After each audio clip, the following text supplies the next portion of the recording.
doctors and staff at Black Hills Orthopedic and Spine Center have provided expert bone, joint, and muscle care to patients in the Black Hills area since 1976. Whether you're an elite athlete, a weekend warrior, or just want to continue your active lifestyle, the orthopedic experts at Black Hills Orthopedic and Spine Center will help you stay in the game. Don't let an injury keep you from doing the things you love. Trust the team at Black Hills Orthopedic and Spine Center, specializing in what moves you. Learn more at BHOSC.com. At Black Hills Federal Credit Union, we are committed to improving the lives of our members and bettering our communities. As your community credit union, we're here to get to know you and your unique needs. From extended service hours to the newest technology, we have you covered. Stop by any location to get started or text or call 605-718-1818. BHFCU is member-owned, not-for-profit, and federally insured by the NCUA. Where can you get surprisingly great rates on auto and renter's insurance? At State Farm. I'm State Farm Agent Matt McCormick, and I'm your one-stop shop in Rapid City for protecting your car and your stuff for surprisingly great rates. So stop looking around. Call me, State Farm Agent Matt McCormick, for surprisingly great auto and renter's rates today. Like a good neighbor, State Farm is there. Individual premiums will vary by customer. All applicants subject to State Farm underwriting requirements. KIMM Rapid City and K294BT Rapid City, the Black Hills Sports Station, 106.7 FM and 1150 AM, Fox Sports Rapid City.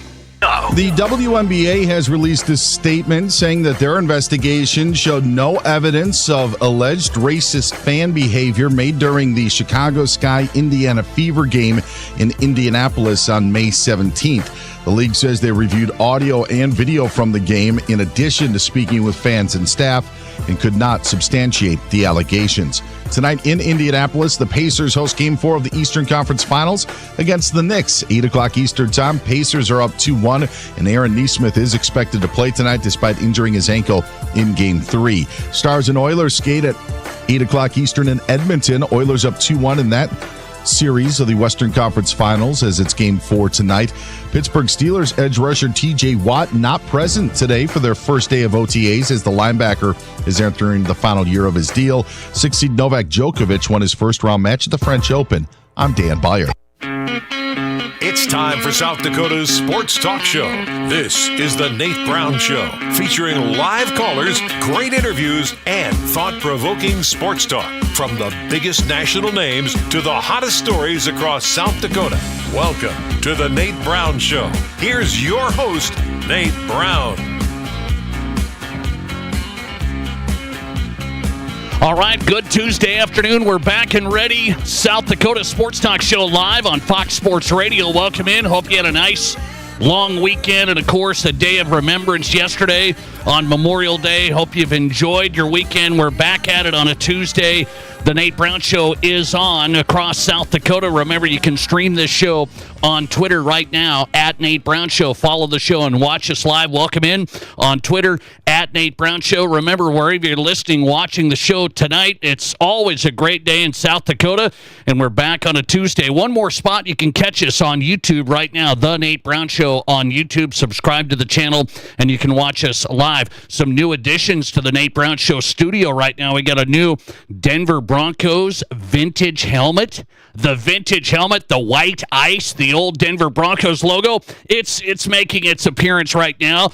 And what do we got? A new Wyoming Cowboys helmet. Yes, I mean, I have to pay respect to my older brother, the great Wyoming Cowboy back in his day. So that's making his appearance. All right, we're back on a Tuesday, ready to go with a great guest lineup. Let's get it popping tonight. 605-720-1067 is our number. That's the Pizza Ranch Studio Hotline. Be a part of the program there. 605-720-1067. Pizza Ranch Studio Hotline is powered by the Pizza Ranch. Tonight, stop by the best buffet in town, 3809 East 10th Street, Sioux Falls. Also in Brandon, the Brandon Pizza Ranch, and 2 locations in Rapid City. The Pizza Ranch, home of everyone's favorite buffet. Call us on the studio hotline there. Barron's Wilson text line ready to go, 605-720-1067. That's the direct Barron's Wilson text line for you. Listener text line open. The app's open and ready. 605-720-1067. Let's look at the guest lineup, and then we'll get cranking tonight. John Brice is in, national college football writer covering the SEC meetings. That's just getting underway. Always some things popping when the SEC guys are getting together. The ADs all getting together. Greg Sankey, the commissioner, saying some things. By the way, South Dakota's own Kalen DeBoer talking about a couple of things today, and I wonder if he has a point. We're going to get into that. John Brice is on footballscoop.com, national writer straight ahead. We will go to pro basketball scout Chris Denker, his take on the Wolves last night. That was tough. I had a bet on the Wolves last night, had some nice dinner, thought my Memorial Day was going to finish off great, put a bet on the Wolves, and no dice. No dice. Tough way to lose last night. Anthony Edwards, not a great game. Julius Randle, a bad game. Chris Denker, can the Wolves survive at all? They're in trouble. They're big trouble, as we know. Chris Denker's on from Net Scouts Basketball, Pro Basketball Scout, breaking down the conference finals. Frank Schwab's in tonight, national NFL writer for Yahoo Sports. He'll drop by, and we'll go to Denver. Jake Shapiro has a big piece out today on the Rockies stuck on 9 wins. I mean, this is unbelievable. I have an idea for Rockies fans. I wonder if we could pull this off. Rockies fans, Jake Shapiro is coming in tonight from denversports.com. All right, great guest lineup on this Tuesday. Feels like a Monday. We're back on a Tuesday. I got to tell you, this happened on Sunday. I made it my goal to settle in and watch the Indy 500 for the first time. I mean, I've watched it, but just bits and pieces. I admitted on the show last week, I think I've watched 15 minutes of the Indy 500. I haven't been a race fan. I haven't been one of those guys. I don't know the drivers. So I got to tell you, going into it Sunday, I'm sitting here, okay, Matt Kearney has made it his quest. Matt Kearney's a huge IndyCar fan. Huge. I appreciate the passion. So I thought, what have I been missing here? I got to widen my sports experience. So first-time sports experience over this weekend for me, watching the Indy 500 in its entirety. And it was covered on Fox, so I couldn't tell you if Fox did a great job or did a bad job because I was new to it. I thought it was fine. Here's my takeaway, my first Indy 500 experience. Okay, I just have to get this out of the way, and then that's the end of my Indy 500 for the rest of the year. You won't have to hear about the Indy 500 until Matt Kearney makes me do this again. And maybe we'll be live at the Indy 500 next year. Is that a plan? Indy 500 with a Caitlin Clark game thrown into the mix? Stay tuned on that. But here it is. Over 7 million people watched it, so maybe it was you. If you did experience the Indy 500, maybe it was me. I pushed it over the top in the ratings. It was the best ratings for the Indy 500 in 17 years. Is that the number I saw? Best viewers in 17 years for the Indy 500. So I pushed it over the top. Over 7 million people. So it was a pretty big draw. Now, here's my takeaway of my first in entirety watching the Indy 500, not just 10 minutes, 5 minutes, a total of 15 minutes. I watched the thing. So many factors I learned here. So many factors in winning this thing. Now, I kind of knew, yeah, there's the pit crew, and there's the driver, and there's the car, and you got to have fast. I mean, just so many. There's so many things that have to go right. I'm watching this race. It's not just the fastest car, the best driver. You got to have, I mean, there's just weird things that happen. Guys are running into their pit crew. Their brakes are locking up as they come into the pit lane. It's people are catching fire. That thing was wild. This race, I don't know if this just had everything because it's my first time watching it, but there was things off the wall. And I just learned you got to have a lot of things go right to win this thing, as Alex Palou found out. Alex Palau wins this thing, and I thought he was a gracious winner. I don't know the guy. I don't know, but he seemed like a good story. He ends up winning it. Good. You got to have great driver. You got to have a good car, obviously. I don't know this stuff. You got to have a good pit crew. You got to have everything go right, because I was pulling for Matt Kearney's guy, Connor Daly, who actually sent us a message to try and get me to watch the thing. So I was pulling for Connor Daly. I was intrigued all the way up to, what was it, lap 170, somewhere in there? And then he got in trouble. The car had some vibration, and that's what I mean by it looked like he was in good shape. As a matter of fact, he was in front, Connor Daly, and I thought, Is this going to happen? Matt Kearney's driver's going to win this thing in my first year ever as a middle-aged man of watching the Indy 500? Connor fell off the pace, had a problem. He ends up still in the top 10. Pretty good. But Alex Palau wins the thing, and I thought that was a neat story. It's just unpredictable, so it kept me intrigued. I will say that. I not only learned about racing, and I know it's just my first time, so I'm not an expert by any means. I'll leave that to Kearney and the guys. But I thought it was intriguing because I could follow a driver daily. I was pulling for Connor daily, so I was interested throughout the whole thing. And just the unpredictability of, well, who is going to come out in front? Who's going to get the best stop? Who's going to make sure the car stays in shape? Because Newgarden was coming up the line, the guy that's won back-to-back. He was coming up quick from the back, and then his car went down. And so the whole thing is just wild. Now, here's my number one takeaway. The speed of the driving is just unbelievable. You can't capture it watching it on TV, and that's why maybe sometime I'll have to go watch this thing live. But you're talking 235, 238 miles per hour, some of this stuff. I mean, some of you guys I'm watching driving in the afternoon drive, careful, but 240 miles an hour. So, I mean, they're hitting the maximum speed. That speed is just outrageous. I love the camera views, 3 of them. I love the driver view. I love that, getting inside the car, the Indy car. I love the driver view.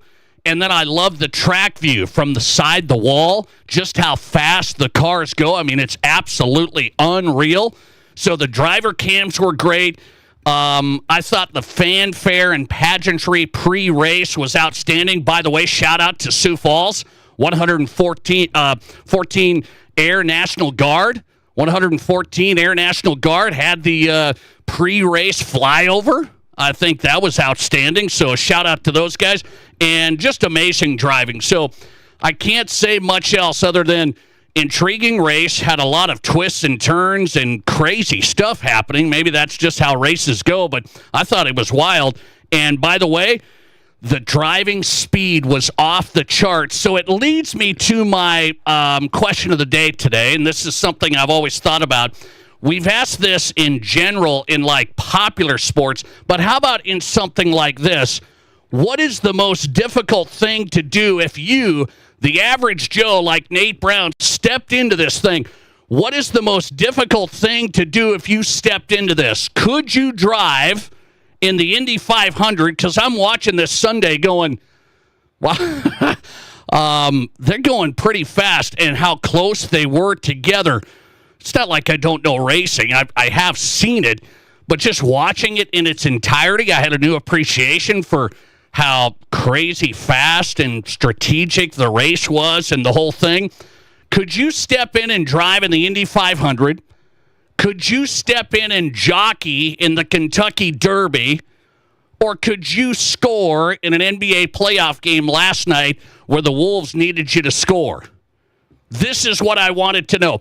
If you had your vote today on the Nate Brown Show question of the day, I'd like to know from you, what is the most difficult thing to do for the average South Dakotan stepping into one of these competitions yourself? We had NBA playoffs. We just had the Kentucky Derby a few weeks ago, and we had the Indy 500 over the weekend.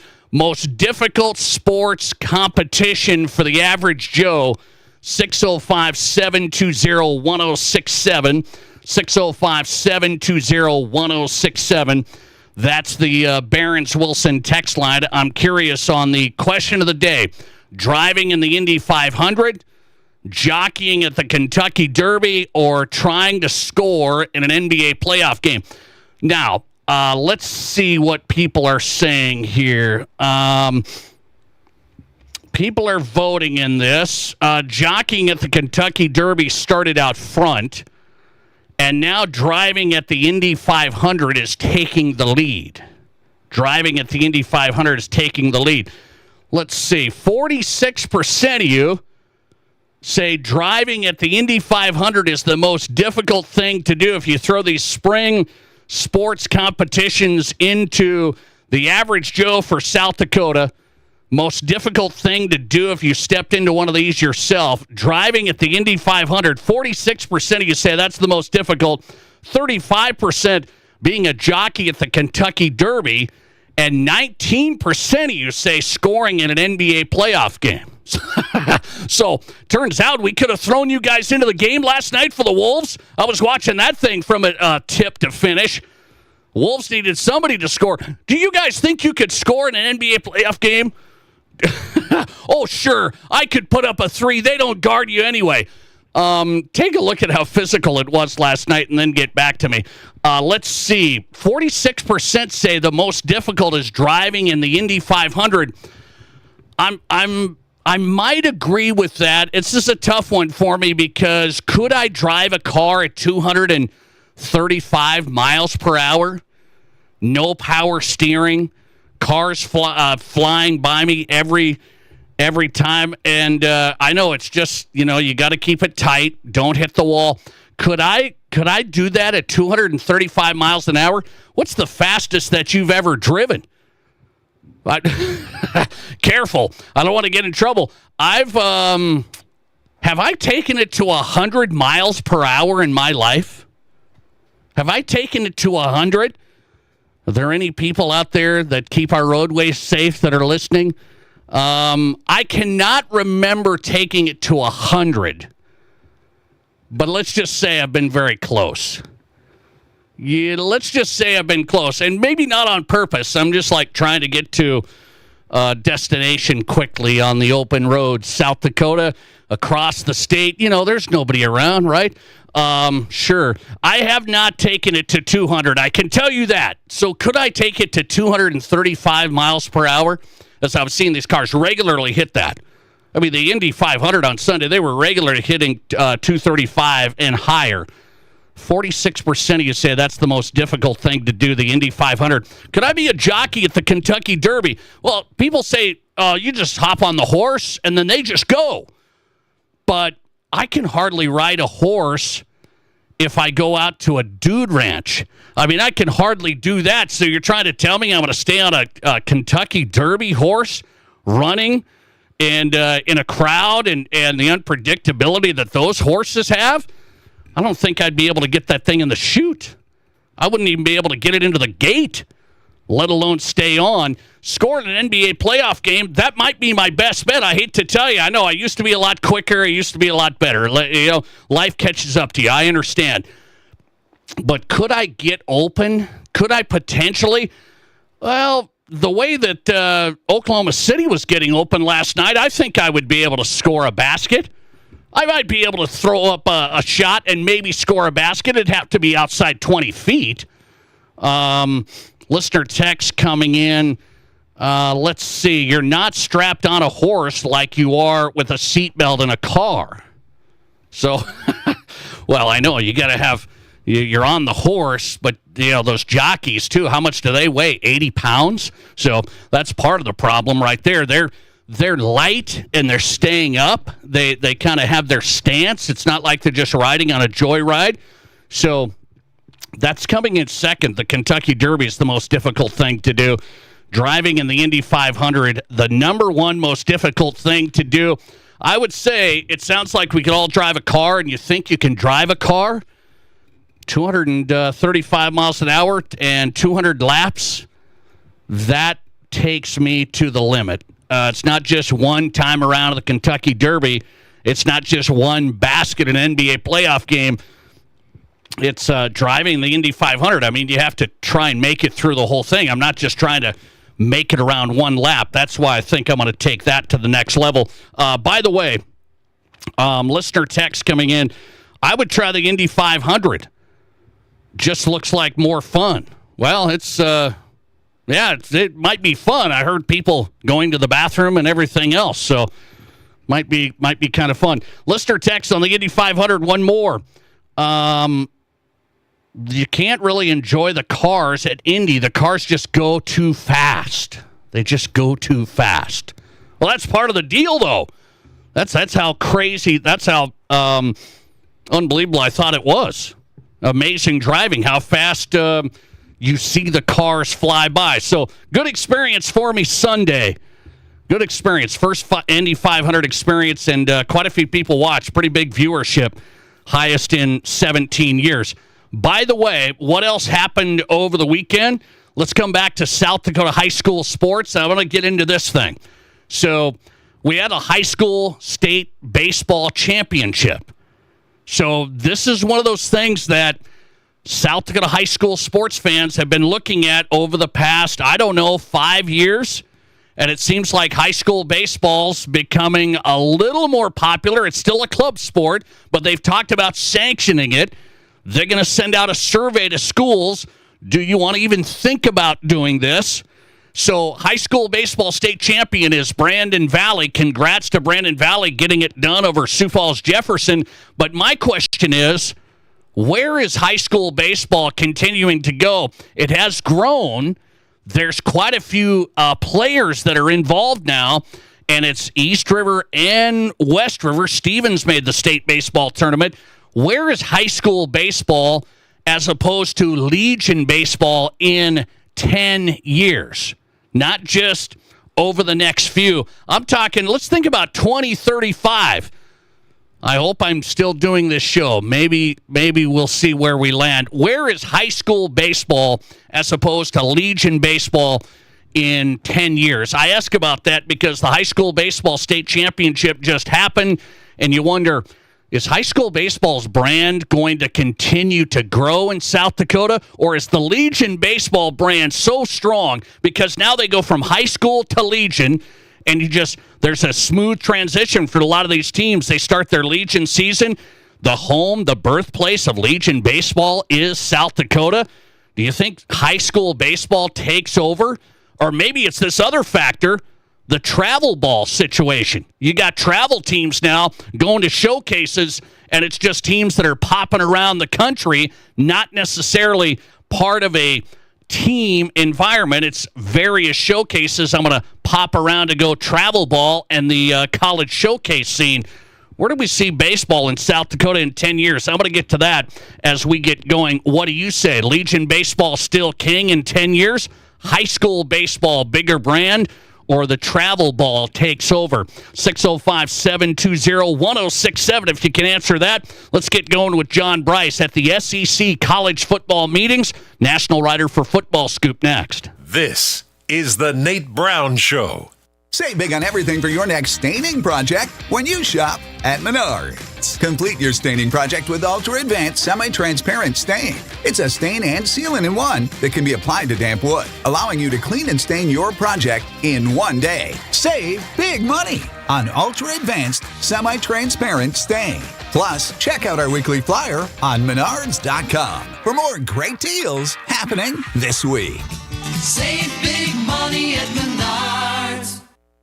At Dakota Bank, we're more than just a place to bank. We're your neighbors. From everyday banking to home mortgages, insurance, and trust services, we're here for every step of your financial journey.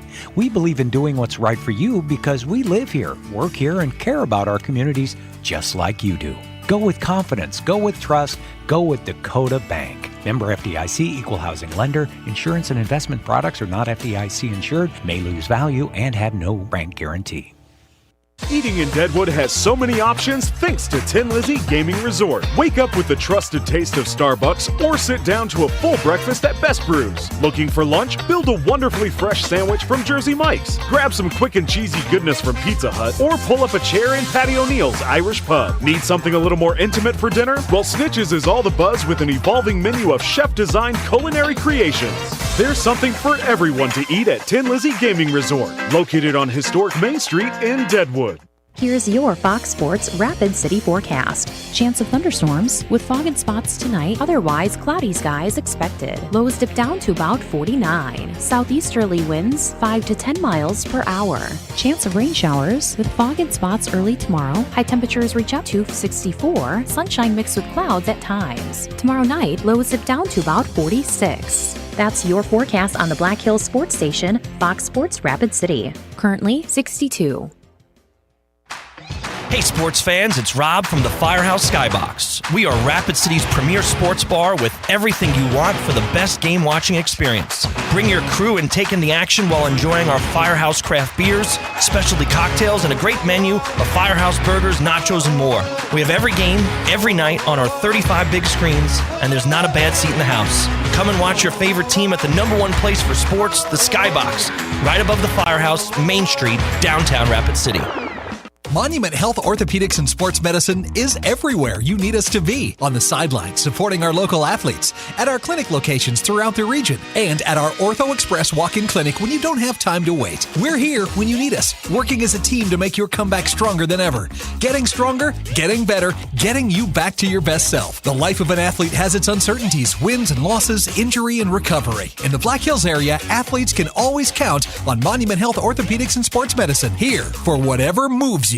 Ever dreamed of building something amazing? Builders First Source in Rapid City, Spearfish, and Hot Springs is your go-to building materials partner. Whether you're building new or giving new life to an old space, we provide step-by-step guidance from drafting and cabinetry design to lifelike visualization and top-quality materials. It's your vision, and we're here to make it real. Visit BLDR.com. Builders First Source, your Black Hills partner in building every step of the way. From high school to college to the pros, from Rapid City to Sioux Falls, the Nate Brown Show is South Dakota's sports talk show.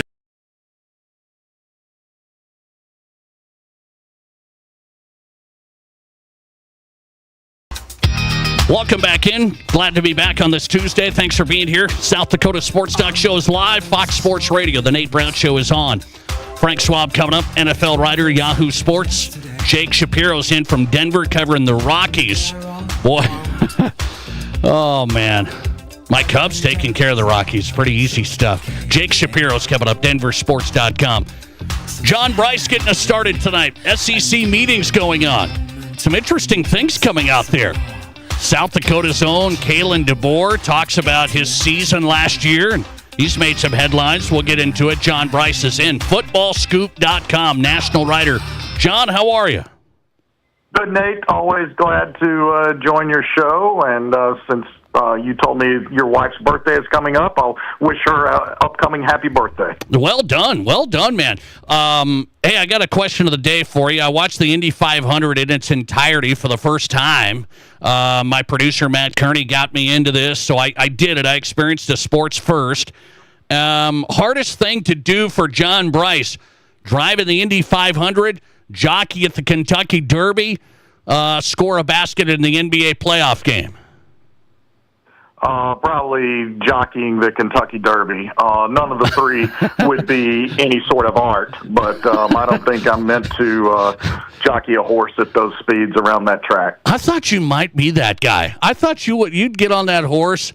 I thought you'd take control on that. All right, I figured something out. Let me get into this. SEC, a lot of discussions here, a lot of headlines. I'm going to go to what they're trying to figure out, and it seems they're trying to figure out how many teams does the playoff go to, and then on top of that, how many teams does the SEC and Big Ten automatically get? Are we settled on we're going to go to 16 teams, and the SEC and Big Ten are going to get 4, no doubt? I think we're very close to being settled on 16 teams. I think that initially they had talked about expanding to 14 by 2026, and I think where the sport is, where it continues to head, the dollar figures involved, I think we'll skip past 14 and go straight to 16. I'm not ready to bestow that the Big Ten and SEC are going to be granted automatic qualifiers for half of the field. Look, the Big Ten got a third of the field by itself this past season because it was earned on the field, and that was with only having one spot guaranteed. So let's not take the meritocracy out of sports. Let's keep it earned on the field. That's a hot button topic with me, and it drives me nuts that they want to demand this. We don't see it. The ACC dominated men's basketball forever, but it never was guaranteed more than one berth, and that's in a field of 64 or now 68 or whatever. But it was still never guaranteed more than one berth in a much larger field. We don't need to go off guaranteeing more than one berth the way things are now. Let it be earned on the field. I do agree completely with the straight seeding model, because we saw outside of Oregon last year, Oregon would have been the number one seed no matter what. But beyond that, the seeding was pretty screwed up last year. Seems like Kalen DeBoer is still upset about being left out. He says, quote, "You wonder what would have happened if other people played our schedule." So he says we should have been in the over some of the teams last year. That's what the SEC is trying to fight here for. Yeah, the SEC is always making that contention. The SEC still got Texas and champion Georgia in last year, and Tennessee. So the SEC still got 3 teams in. If Kalen DeBoer and Alabama beat Tennessee instead of losing to the Vols, then Kalen DeBoer and Alabama would have been in the playoffs instead of Tennessee. And that's what it boils down to. Alabama, nor Ole Miss, nor South Carolina earned their ways into the playoff field last year. They all had various losses.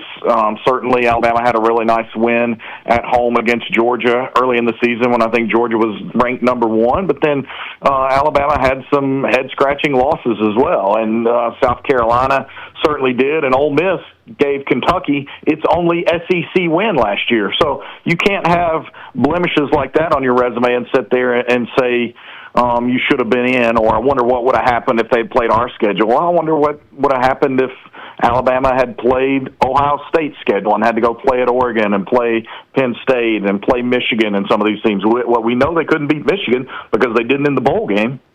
How much fight is the Big 12 and ACC going to put up, John, do you think, to this SEC discussion of, hey, we think we should get 4, the Big 10 thinks they should get 4. How much pushback can they provide here? Yeah, I think they can provide a tremendous amount of pushback, and I think that people talk about good of the game and all of that, and look, that's not the SEC's job by nature. It's very much you operate with self-interest, but the fact of the matter is you're going to diminish the product if you do that, and if you try and mandate this, you're going to turn off the rest of the country, in my opinion, and the TV dollars are driven by how popular college football is across the country, not because it's just popular in Big Ten country or SEC nation or something like that. So, look, you're talking about, I guess, 34 teams combined between those two conferences. That's great. And Vanderbilt had a breakthrough year last year because it went to a bowl game, but Vanderbilt's not pulling the mail on TV ratings or anything like that. Colorado was one of the most watched teams each of the past 2 years and was not a playoff factor. So I just think that it's short-sighted to want to guarantee those. Maybe you structure it to say the championship game in that in those conferences, both teams are going to get in, and whoever wins is going to get the better seed or something along those lines. I see some merit to that. I like conference championship games. I think they've become a great part of the sport since their advent in 1992. So I don't necessarily want to see those go away, but I just don't think you can sit there and start demanding these carve-outs. We've seen it with the NFC North has been the better conference at times, and still you're not guaranteed, or certainly the AFC West. The AFC West has been absolutely stacked in recent years, and you still had to earn your way in. So I just completely disagree with it, and think it flies in the nature of sport itself. Like the SEC whole mantra is it just means more. Well, does it mean more on the field, or does it mean more in these legislative sessions where you're just trying to demand that you get your way? Yeah. John, Brice on tonight. These conferences are huge now. Some huge brands in both the Big Ten and SEC. SEC meetings going on right now in the spring. Footballscoop.com for the coverage. John D. Brice 1 on Twitter. What do you think about this autonomy discussion? The SEC is saying we want autonomy from the NCAA, but we don't really want to do a bunch of the stuff that the NCAA does, but we want to make our own decisions on stuff. How do they weave that? Because I don't know if they want to split off really or not. Yeah, and that's something, they've increasingly gravitated toward that model in recent years, Nate, with the Autonomous 5 or the Autonomous 4, and look at how so many new things are going to be decided. I mean, the NCAA president, Charlie Baker, came out last week and said, hey, we're not going to run NIL. We're not going to run rev share. That's going to be determined by the Power Conference ADs and the Power Conference commissioners. And so you're already seeing the NCAA cede control, but these schools don't want to not have the NCAA controlling all the non-revenue sports and setting up those championships and setting up the various parameters and setting up the way the TV is done for March Madness and all of those things. So we've discussed on your show since I first joined you, I think in 2020 or 21, that we're gravitating toward college football kind of splitting off into a super division, and I think we're getting closer and closer to that every single year. Once the revenue sharing gets implemented, and you've got teams you've got the schools that opt in at $20.5 million, and you've got schools that are given $18 million for their football payroll, and then you've got G5 schools that are getting $1.5 million for their payroll. You're going to see the gap widen even further, and that's when I think we'll get closer to a 40 to 60 team super division in sports. But again, I still think once you get to that, you go earn it on the field, and you earn your right to the postseason on the field, not because some eggheads got in a room and said this is how it's going to be. Georgia head coach Kirby Smart said today one of the big things we got to do is the transfer portal window. Are we going to have one? When's it going to be? You think that's a big push? Are they going to go to one transfer portal window? I do think so.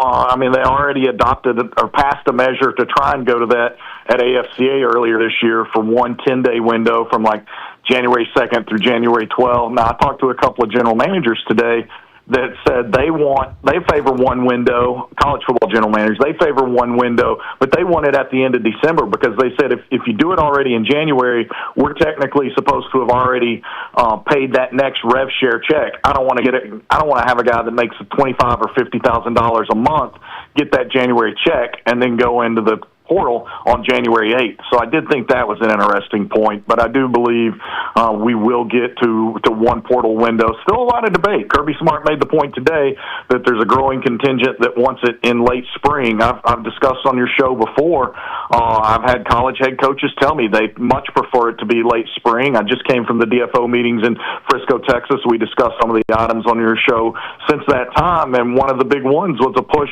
for a late spring portal window, and there was considerable support in the room from Power Conference DFOs, directors of football operation, for a spring portal window. That would completely change the calendar.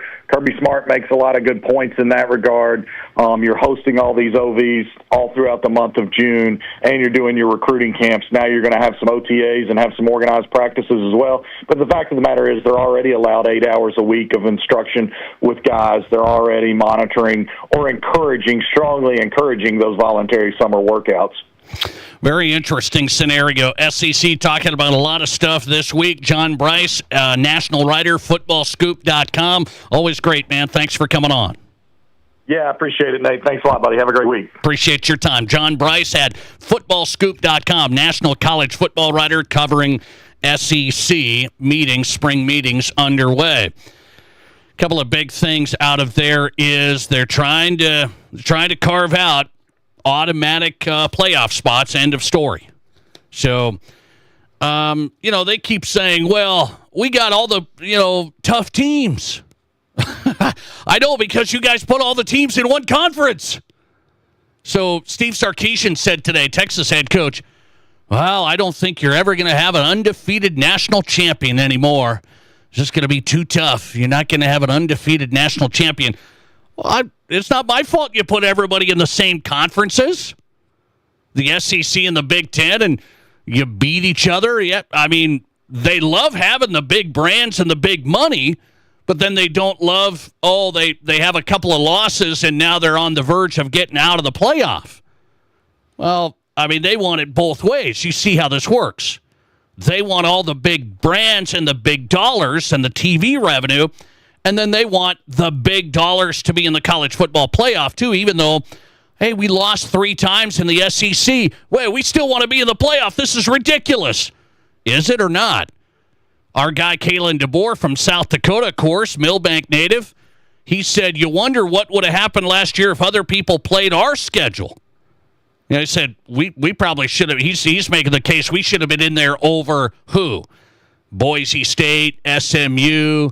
Okay, that's what he's saying. And I look at it and I say, well, you just can't lose to the teams you lost to, and then nobody would be worried about it, really. I mean, Alabama, you can't lose who you lost to, right? So that's, he said we should have been in there instead of Indiana, and SMU and some of that stuff. So I get it. They're strong conferences. I get it. But are they strong enough to have 4 automatic spots each? That would be half of the field moving forward if they go to 16. So you'd have half the field SEC Big Ten. And maybe you think, well, that's legitimate. They've got the biggest programs and the best teams. Maybe it is. It just looks not great to me. All right. Let's see here. I've got a question of the day. We're talking which baseball brand will be the strongest in South Dakota in 10 years. High school baseball state championship just wrapped up over the Memorial Day weekend. Brandon Valley wins the state title. I feel like East River, you hear it and see it a lot. West River, you don't see much about it at all. And so I'm thinking, which is going to be the strongest baseball brand in South Dakota in 10 years? What do you say? Legion ball, high school ball, or travel showcase ball? Send your vote in on the text line. We're taking a look as we continue the program with Chris Denker. 605-720-1067 is the Barron's Wilson listener text line for you. Chris Denker, how much trouble are the Wolves in now? Net Scouts basketball, pro basketball scout, really good basketball guy next. This is South Dakota's Sports Talk Show. There's nothing like it. Not for hundreds of miles in any direction. A gathering space for all kinds of people from all kinds of backgrounds. To share, to revel, to stand together and celebrate life's greatest moments.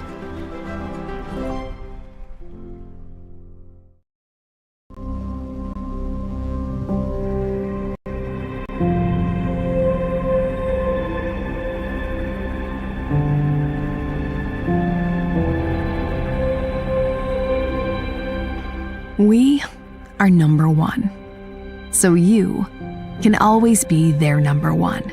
Black Hills Surgical Hospital and Black Hills Orthopedic and Spine Center. The number one hospital in the nation for major orthopedic surgery. This summer heat will be here soon, but our hot summer savings sale is on now. Get $1,200 off every door and $800 off every window. Plus enjoy no money down, no payments, and no interest for 12 months. Get an extra 5% off your entire project if purchased on initial consultation. Hurry, this exclusive offer won't last long. Now is the perfect time to upgrade your windows and doors, so grab these hot savings while you can. Call today or visit RBARapidCity.com to book your free estimate.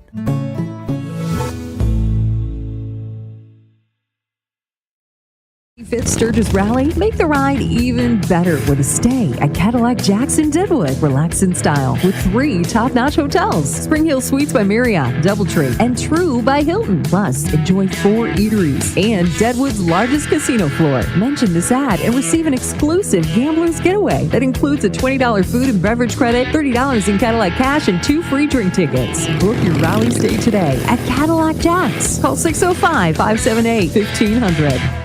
Collins Siding has been the region's premier window siding, door, and gutter installation specialist since 1974. They use only the highest quality materials and never compromise on their workmanship. Collins Siding is licensed, bonded, and their estimates always include labor, materials, and applicable permits and taxes. Collins Siding has been providing top quality service and exceeding high standards for over 45 years, and you can find out how by visiting them at 2016 Cherry Avenue. Collins Siding, 2016 Cherry Avenue, Rapid City.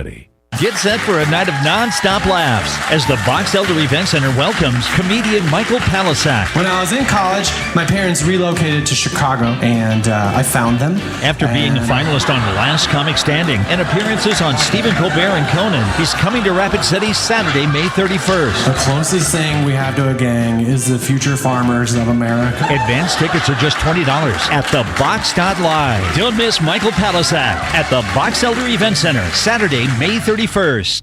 If you're in the market for a vehicle right now, you probably have noticed it's sometimes hard to find the right one. That's where Summit Automotive Group steps in. Stacy and Matt and their staff working hard to get a great selection of pre-owned vehicles at affordable prices. At Summit Automotive, they have a different outlook on selling you a vehicle. You'll experience stress-free shopping, friendly, honest service with no high-pressure sales gimmicks. Before you buy, drop by East Highway 44, SummitAutoGRP.com. Live callers, big-time interviews, and breaking sports news. This is South Dakota's sports talk show, The Nate.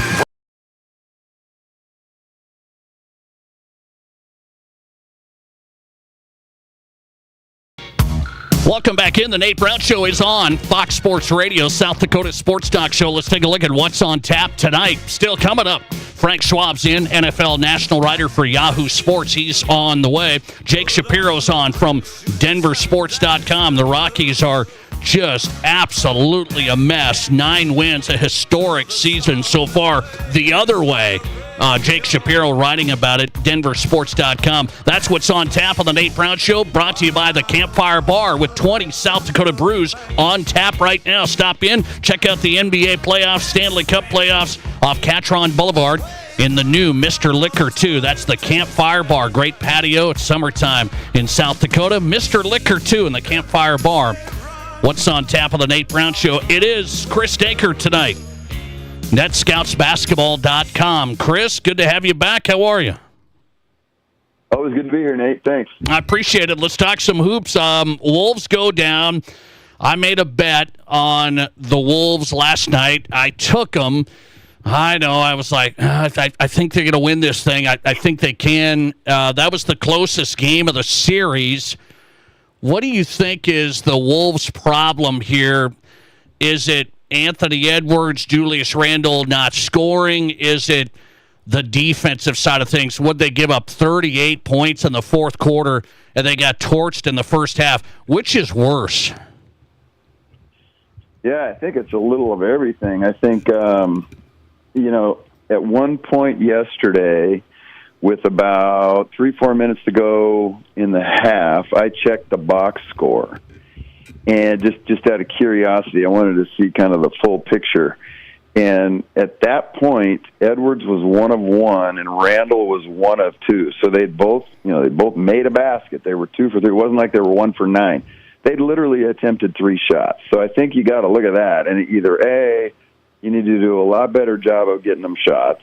They need to do a better job of getting them shots. Or is it just that you're facing an Oklahoma City team that's so far superior to you, you're incapable of getting shots, and they're just that good defensively, which I don't necessarily think is the case. I do think that OKC is good defensively, but not to that degree. And so, looking forward, I just think it's a real uphill battle for them. I wouldn't at all be surprised to see the Thunder close it out, but we're going to learn a lot about Anthony Edwards. I think he's, we've talked about him before about, he's got the most confidence of really any player in the league. I mean, he thinks he's the guy, and we've talked about how that's so good for him and can be so positive for him, and yet at the same time, he's currently averaging about, I think it's 6 or 7, without looking at the stats, I think he's averaging 5, 6, 7 points less than he did. And that's going to happen in the playoffs. Teams, when you're scouted, over the course of 5 to 7 games in a series, they know every play you're going to run. They know every single thing you're going to do. And so you're going to drop just a little bit, but usage rate might go up too. So guys like Jalen Brunson's stats actually go up. But he's averaging 5, 6, 7 points less than they did in regular season, and they're losing this series pretty badly. He's going to need to step it up. He said, Anthony Edwards said last night, I didn't have a bad game. I mean, it's just I did what I needed to do. What would you say? How would you characterize it? It's funny. When you get to that level, and particularly in the NBA, it's funny, and I always wonder why they do this. But as the teams will get into the fourth quarter, I think we talked about this a few weeks back, Nate, with the Celtics, and all this analytics stuff, and then they'll play so heavily into matchups, and so they'll just run. The Warriors were doing this. A lot of teams, the Lakers, run. Let's get a guy to switch on to Luka, and then let Luka play one-on-one.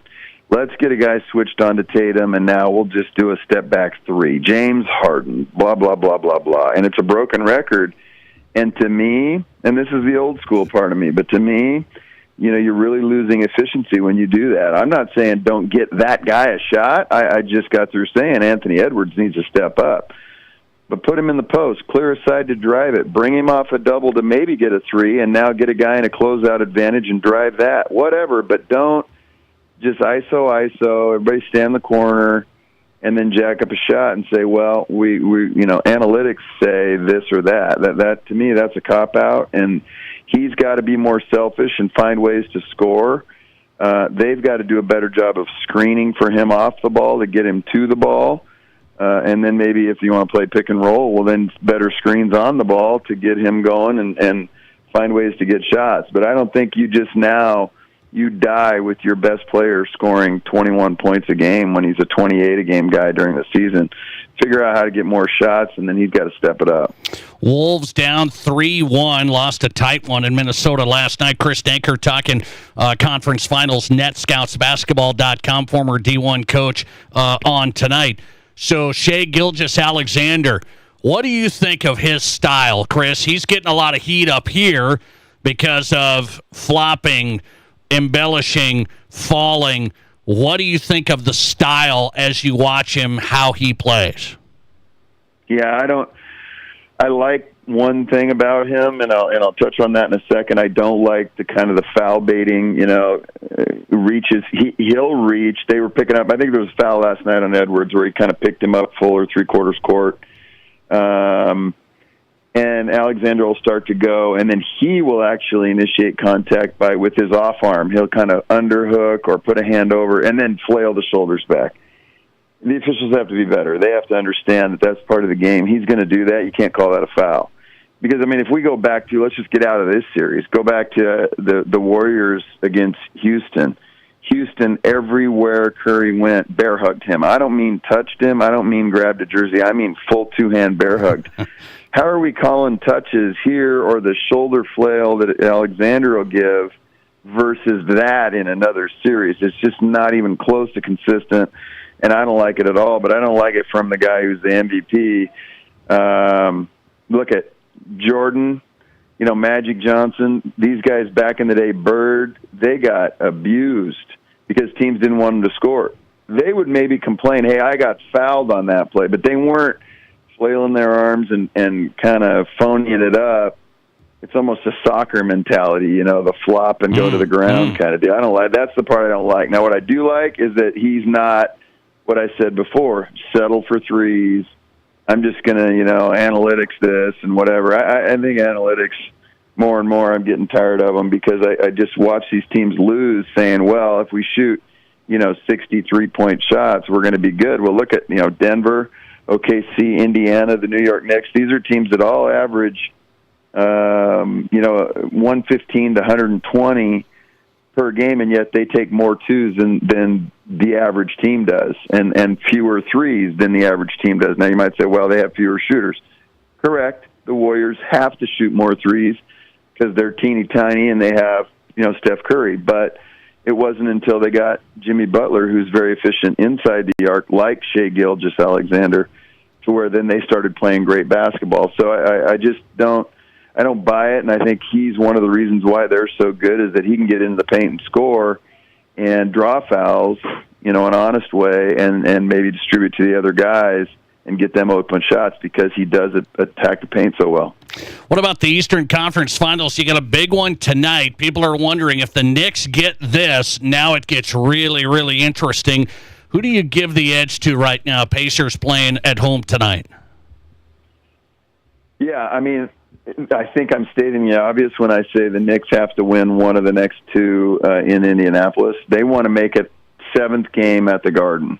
I don't see them, win-win. I don't know if I see that or not. I think it's going to be a 7th game. But, I think, it's been amazing how the road teams winning games in this series. Indiana is tough, and they're tough in Indianapolis. Very good home record, but the Knicks showed what they're capable of. These are two really good teams. I like both these teams for a lot of reasons. Indianapolis is showing some depth that I don't even know. There was a point when the Shepherd guy wasn't even hardly playing, and then Matherin got ejected from that game, and so he came in and played, and now all of a sudden he's tearing it up. I should say tearing it up, but he's had some really good games, and he's been especially good defensively. And so I just like both these teams in that they can score. They do it, to me, kind of the right way. They definitely shoot threes, but they also attack the basket. Very good defensive teams. It's been a great series. I kind of like to think that the team that wins the East could go on and win the whole deal. Really? But, really? I think that the Knicks, I just like how both of them play. I think they're gritty and tough, and it'll be interesting, though. And I think the Knicks, if they can get tonight and go back to New York, the Garden's going to be hopping. Yeah, I know that. Summer basketball question. Chris Denker, you're a basketball coach. You're an AAU guy. What's your take on what should high school kids, basketball players, be doing in the summer? Yeah, you know what? That's a great question, and it's something that hits really close to home for me because I am now, I was a college and pro coach, but I also coached internationally. And now to come back here, and I do run an AAU club, and I coached in high school for a long time. I get sad to see some of these AAU games that I see. And, like I said, I coached in Europe and even in Asia. And so I've seen how international countries set up their youth development programs and how they operate there. Many levels, they don't even have school basketball. It's all club-based. And so I've seen kind of both sides and it's no surprise to me as to why these kids are coming over and entering the draft, and you're seeing so many international guys go so high in the draft. And it's skill development. It's their ability to have basic fundamentals like shooting the ball, certainly dribbling it, but passing, which is a lost art, and just the understanding as to how to play at a variety of positions. And so, you see Jokic and all the things he can do at his size. I mean, and it's sad. And the reason why is not because if you go online, you'll say, oh, hey, you basketball, their teams are zoning or they're whatever. It isn't even that. It's just that we're not, teaching guys how to play. They don't have an understanding the basketball IQ side of things. This summer, I have had to spend so much time, Nate, and you'll laugh, at teaching kids how to pass and screen away from the ball. If you tell a kid, I could walk into any gym in any state and say, hey, I need you to go set a screen. And 90% of them are going to go set a pick on the ball for a pick and roll. Yeah. And I'm not saying pick and rolls are bad, but that's all they know. Yeah. It's just that, and then watch Nate dribble. Chris is going to go stand over here and watch Nate dribble around and get up a shot, which is ironically like what? Like we just talked about with Jason Tatum or James Harden or everything they're seeing on TV. And it's affected our coaching and the development. So what should they do in the summer? I would get skill work. I would try to play as much as possible, whether that's in organized pickup games, down at the park, although those don't happen as much as when we were kids, Nate. And so if I was a club coach, which I am, I try to get as many. In fact, I just had a conference call with all my coaches, and I said, guys, tonight, tons of scrimmaging, put them in 3-on-3, put them in 4-on-4 situations. Data will show you that by playing more 3-on-3, obviously you're going to touch the ball more. You're going to have to make more decisions. You might make more mistakes, but that's good. You're going to defend the ball more, rebound the ball more, all that stuff. And so, coaches, let's put them into those situations tonight. Have them play in chaotic situations where they got to explore and figure out stuff. And anyway, that's what we try to do, but it's not perfect. But I wanted your read on that. Go ahead. I just wanted your read on that, and we'll talk to you again about it, and maybe do an entire segment on it. I just wanted your take as we start the AAU summer season. Essentially, he is in Net Scouts basketball. It's Chris Denker talking NBA and more. Let's do it again, man. Chris, I appreciate the time. Take care, Nate. All right. Thanks a lot. Chris Denker on tonight, netscoutsbasketball.com, pro basketball scout, former D1 coach. Hey, I have a prediction for the WNBA. Well, I mean, this is a big prediction. Something's happened, and I'll tell you what's next. Coming up. This is the Nate Brown Show.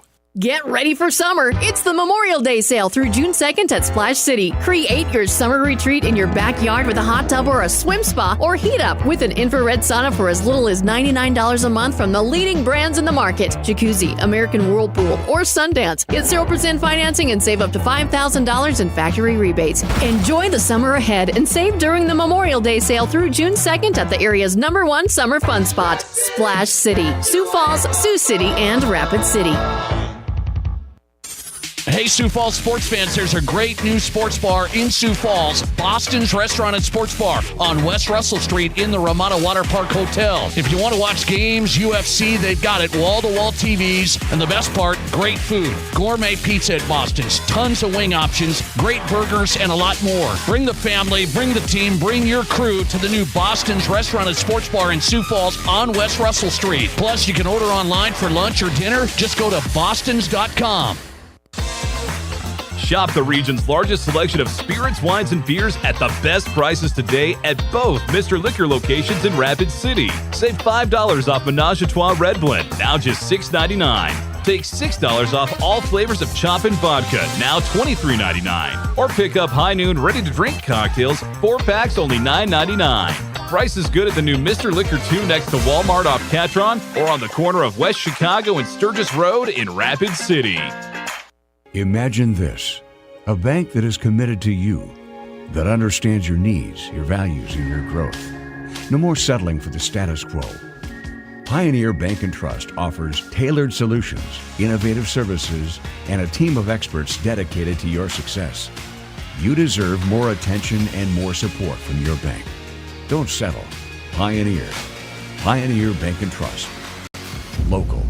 Pioneer Bank and Trust. Member FDIC. Here's your Fox Sports Rapid City forecast. Chance of thunderstorms with fog and spots tonight. Otherwise, cloudy skies expected. Lows dip down to about 49. Southeasterly winds 5 to 10 miles per hour. Chance of rain showers with fog and spots early tomorrow. High temperatures reach up to 64. Sunshine mixed with clouds at times. Tomorrow night, lows dip down to about 46. That's your forecast on the Black Hills Sports Station, Fox Sports Rapid City. Currently 62. Hey, sports parents and ballers of all ages, Rapid City has a new sports facility that you have to check out. E3 Sports Complex on East North Street is the newest indoor sports facility featuring 4 full courts. E3 Sports is here to serve the community and wants all athletes of any age to come and experience expert training, coaching, and the opportunity to unlock your athletic potential. Memberships and court rentals are available now. Come to play at E3 Sports Complex. Learn more at e3sports.org. Get away from it all in the great outdoors for lasting family memories with a new or pre-owned RV from Dakota Discount RV. We make your RV experience fun and easy by providing you with a quality recreational vehicle, competitive pricing, and professional sales and service. Our large inventory of fifth-wheelers, travel trailers, toy haulers, and live-in horse trailers allows us to save our customers thousands of dollars compared to most dealers. Stop by and see us at Dakota Discount RV, 3330 East Mall Drive across from Cabela's and on JB Road, Blackhawk. This is the Nate Brown Show, also streaming live on YouTube. Subscribe to the Nate Brown Show on YouTube.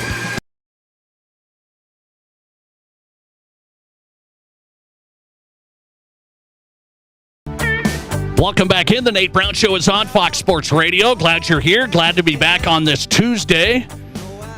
Well, I'll tell you what, some bad news over the weekend. I mean, we had a nice sports weekend. I've watched the Indy 500 in its entirety for the first time. That's a big accomplishment for me. Some bad news on the sports side, and now I'm going to make a prediction on this bad news.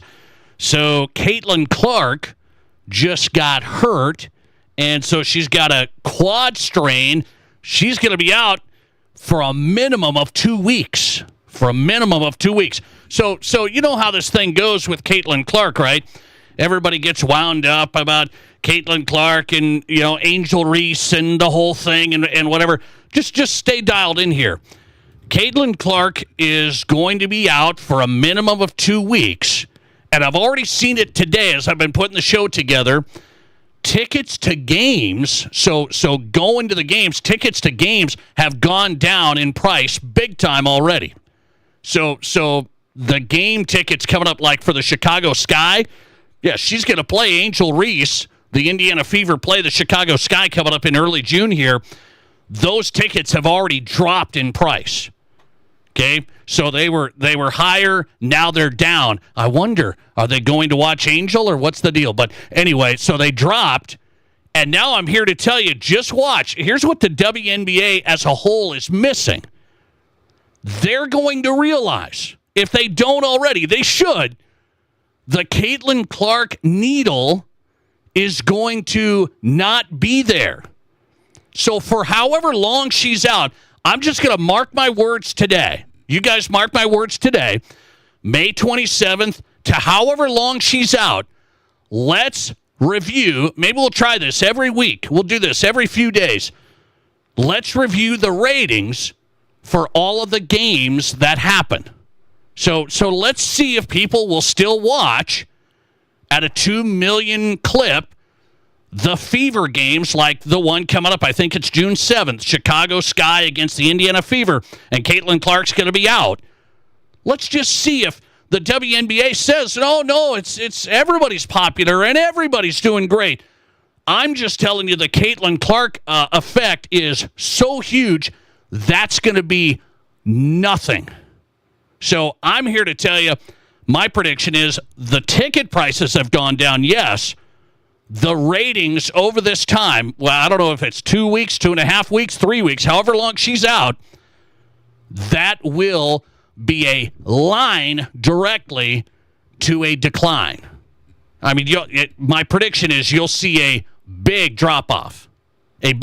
So there's some national televised games coming up, and the Caitlin Clark impact, the WNBA, maybe, just maybe the league and everybody will finally maybe admit, I don't know, maybe, boy, we really should embrace Caitlin Clark. Maybe instead of this and that negativity and maybe they'll embrace the person that has the league at another level, because I think it's going to drop off to another level over the next 2 to 3 weeks. That's my take. We'll see. We're not just going to back off. Let's see. Let's see how much of an impact it'll have. Coming right back, South Dakota baseball scene. I want to get into this because the high school baseball season just wrapped up and the Legion baseball season really cranking up. Which baseball brand in this state will still be the healthiest in 10 years? My question of the day and the debate next. This is South Dakota's Sports. There's nothing like it. Not for hundreds of miles in any direction. A gathering space for all kinds of people from all kinds of backgrounds. To share, to revel, to stand together and celebrate life's greatest moments.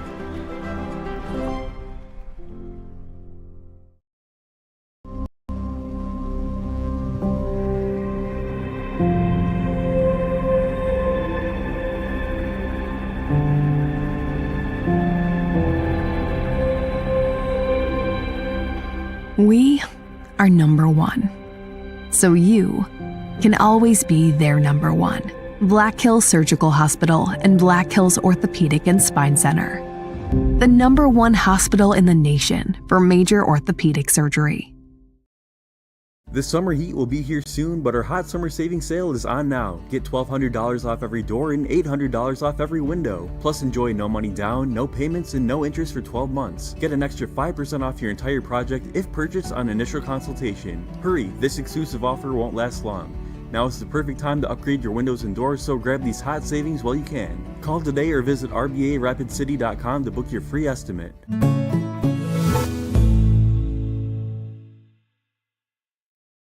Rapid City and K294BT Rapid City, the Black Hills Sports Station, 106.7 FM and 1150 AM, Fox Sports Rapid City.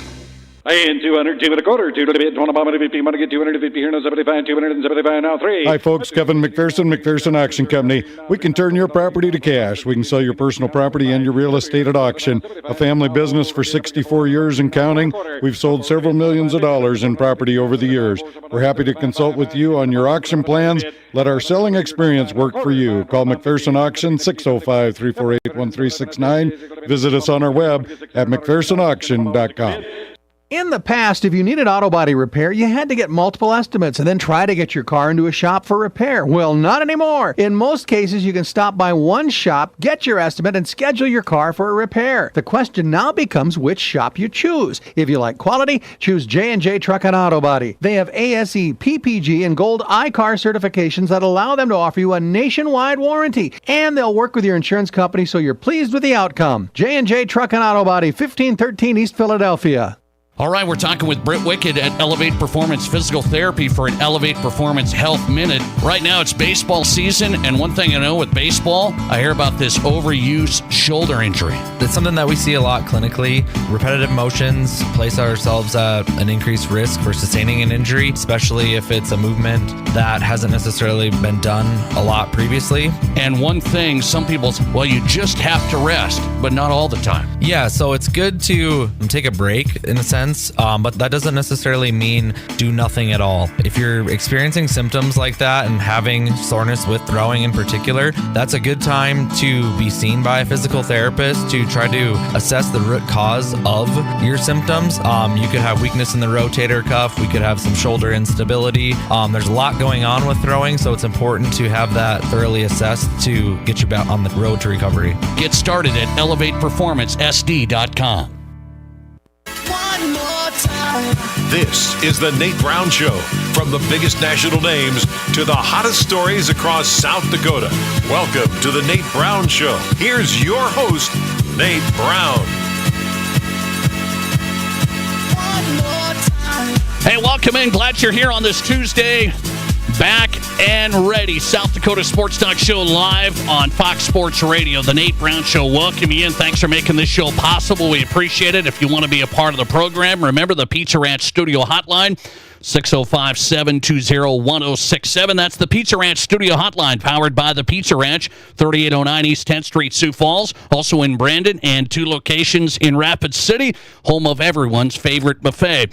Barron's Wilson text line also open as we get set for the second hour, 605-720-1067. Be a part of the conversation on the listener text line, the Barron's Wilson text line. Couple of good guests coming up. Frank Schwab's in talking NFL, YahooSports.com. Some interesting storylines there. Is there a team that's waiting for Kirk Cousins?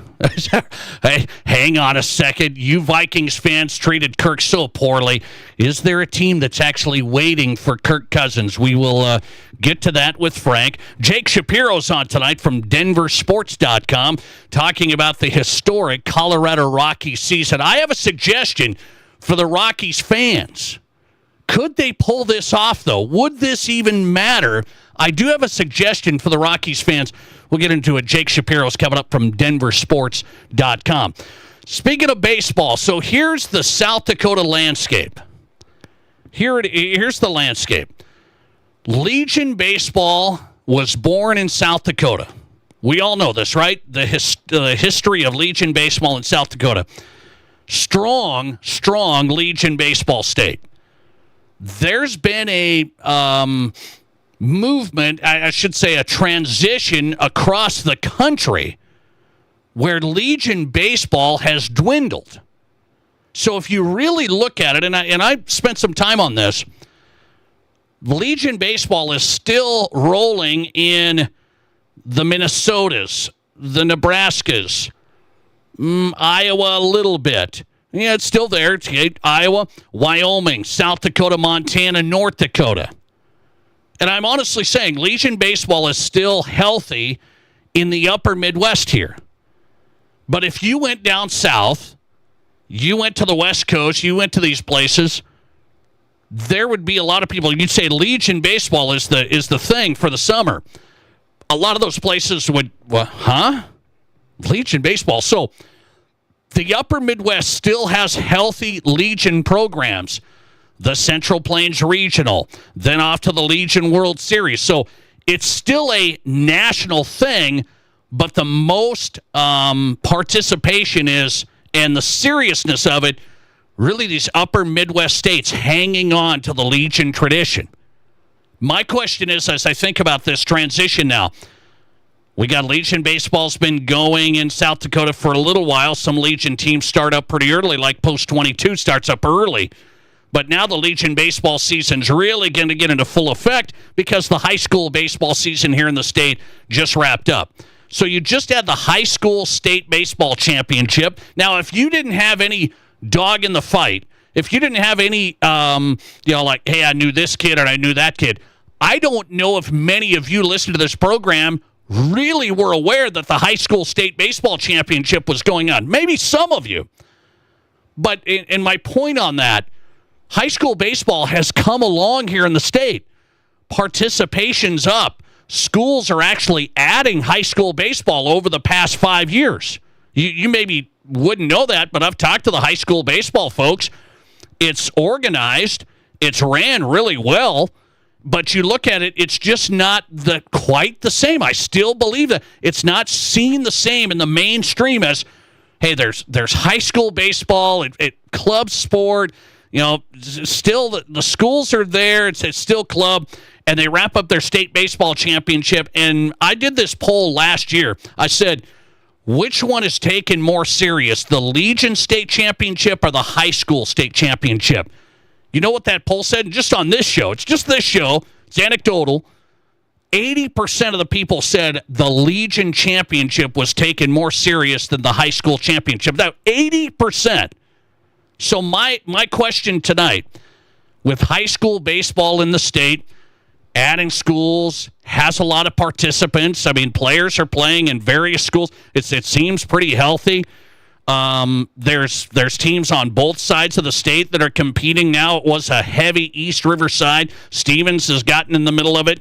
Out West River, they've added a name for themselves in the high school baseball standpoint. Will high school baseball catch up to Legion and surpass it in South Dakota in the next 10 years? We're talking, there's a lot of things that can happen in 10 years. I feel like 5 years, just boom, gone. What's going to happen in the next 10 years? My question of the day when it comes to baseball in South Dakota, there's another factor that people don't talk about as much. There's this travel ball showcase element. So every sport has this travel ball thing. Basketball, soccer, volleyball. This stuff has just taken off like wildfire. Parents are spending money and they're traveling here and they're traveling there because you got to get in front of the best recruiters and the coaches, and you got to get to these tournaments. Baseball is coming along here in South Dakota. You've seen this. There's some clubs that have put this together. They now have a travel ball showcase schedule. So maybe you play high school baseball and then you go the travel ball route for summer.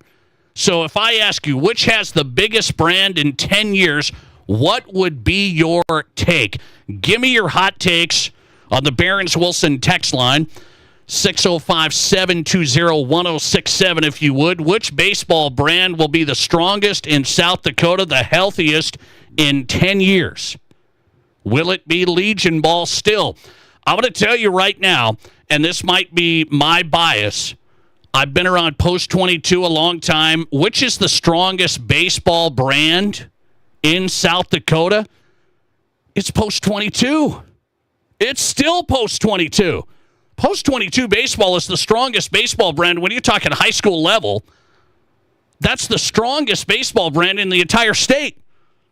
The numerous state championships, the domination. When you think high school baseball age kids, you still think Post 22. I know other programs are coming along. They've knocked Post 22 off. But Post 22 still has the strong brand. And that's why I think Legion baseball in the state still going to survive. It's not what it used to be. It has been fragmented, no doubt, from high school kids that say, well, I want to play for my high school. I'm going to do the travel ball thing. That's no doubt had an impact, no doubt. What's going to happen in the next 10 years? That's my question of the day. Let's get some responses. 605-720-1067. What do you say? Which baseball brand in South Dakota will be the healthiest in 10 years? Man, it's a close vote. Let's update this on the Twitter poll. Follow us on Twitter. Watch the show and vote in our question of the day at Nate Brown Show on Twitter. 43% strongest baseball brand will be Legion ball in 10 years. 43% Legion. 42% high school. 16% the travel showcase element. Listener text coming in. Let's get to some. High school's going to be the strongest in 10 years. Legion baseball is losing some steam. Listener text. I would say high school, even more so if they get it sanctioned. Another one. South Dakota high school baseball doesn't compare to South Dakota Legion baseball. What say you? 605-720-1067. Listener reaction from Garrett. This is a tough one to answer. My heart says Legion, and I know how good Legion has been in South Dakota, but the landscape's changing. Legion needs to keep improving. I hope it's not travel showcase ball. That doesn't have the same community team feel. So he says Legion, but it's tight. The vote's tight tonight. I thought it would, I didn't know if it would be that tight. 43% say Legion's still going to be the number one baseball brand in 10 years in South Dakota. 42% high school baseball. If you asked that question 10 years ago, let's say I was here, what if we asked that 10 years ago? You wouldn't even dreamed high school baseball would be in the same category as Legion, is my read. Legion still, to me, the birthplace of Legion baseball, South Dakota, the strongest baseball brand still in the state. High school age is still post-22. That's a tough one to take down. Frank Schwab's in next, national NFL writer. Which team may be waiting to grab Kirk Cousins? Is this real? Yahoo Sports national writer next. This is the Nate Brown Show. There's nothing like it. Not for hundreds of miles in any direction.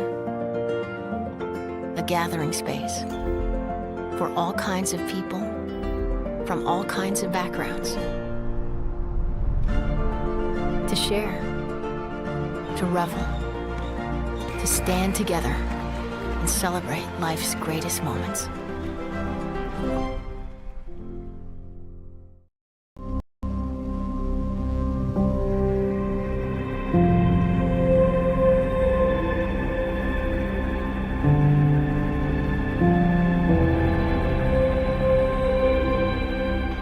We are number one, so you can always be their number one. Black Hills Surgical Hospital and Black Hills Orthopedic and Spine Center. The number one hospital in the nation for major orthopedic surgery.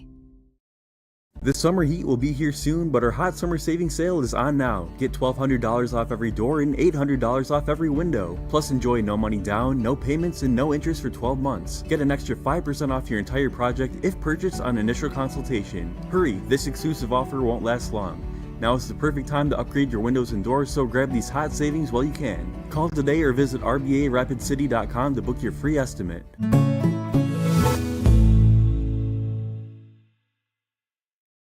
Sports Rapid City Forecast. Chance of thunderstorms with fog and spots tonight. Otherwise, cloudy skies expected. Lows dip down to about 49. Southeasterly winds 5 to 10 miles per hour.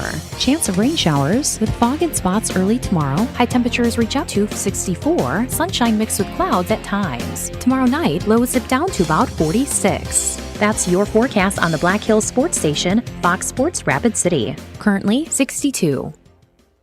Hey, golfers, have you experienced Elkhorn Ridge Golf Club? Golf Digest ranked Elkhorn Ridge Golf Club the #1 public course in South Dakota. Off Exit 17 in Spearfish, Elkhorn Ridge offers a golfing experience second to none. Play their 18-hole championship layout with your buddies. Stop into Miller Creek Pub for some drinks, or bring the family out for lunch and try out the new putting green right below Miller Creek Pub. Elkhorn Ridge Golf Club has it all. Book your next tee time at elkhornridgeresort.com. Hey sports fans, it's Rob from the Firehouse Skybox. We are Rapid City's premier sports bar with everything you want for the best game watching experience. Bring your crew and take in the action while enjoying our Firehouse craft beers, specialty cocktails, and a great menu of Firehouse burgers, nachos, and more. We have every game, every night on our 35 big screens, and there's not a bad seat in the house. Come and watch your favorite team at the #1 place for sports, the Skybox, right above the Firehouse, Main Street, downtown Rapid City. Whether you run the race, make the catch, cast a line, pitch a tent, or just look good doing it, Shields Rapid City has your gear. From athletic clothing from your favorite team, cold weather gear to keep you warm, to the best camping selection this side of the Black Hills, and the most stylish and functional women's outerwear and footwear, Shields has the widest selection of the best brands in the business. So when you're ready to get out, get in the game, or get going, get to Shields. Shields, we're right there with you at Rushmore Crossing in Rapid City. Your sports, your show. From East River to West River, this is South Dakota's sports talk show, The Nate Brown Show.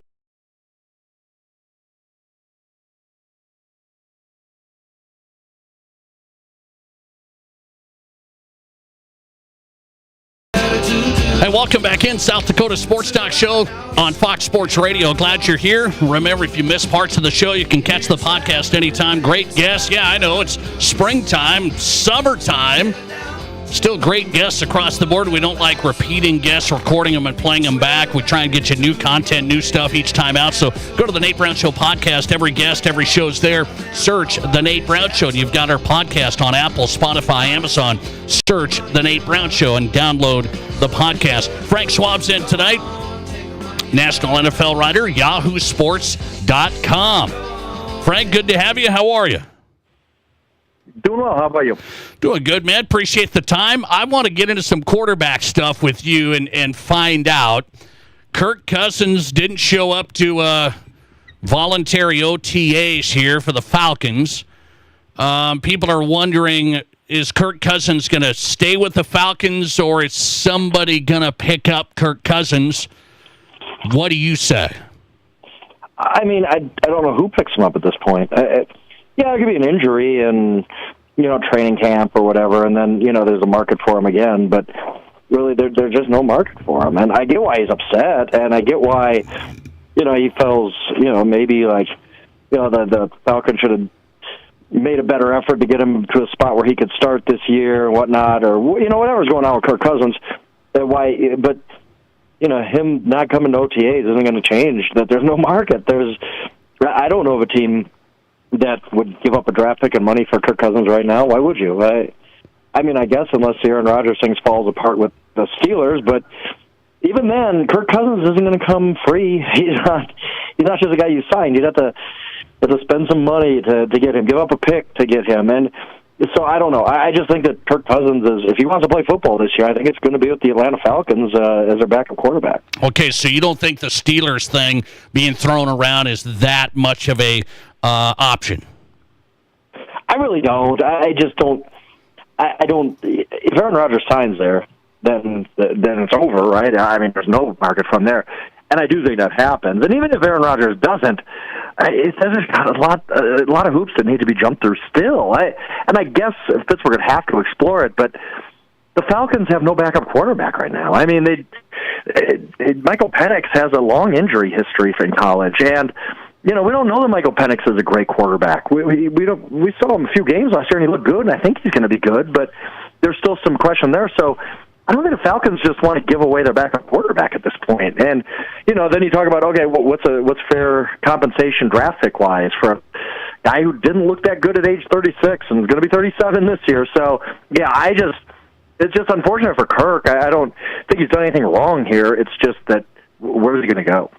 Frank Schwab on tonight, national NFL writer, yahoosports.com. You just wrote a piece on the rookie quarterbacks, and who's going to play right away.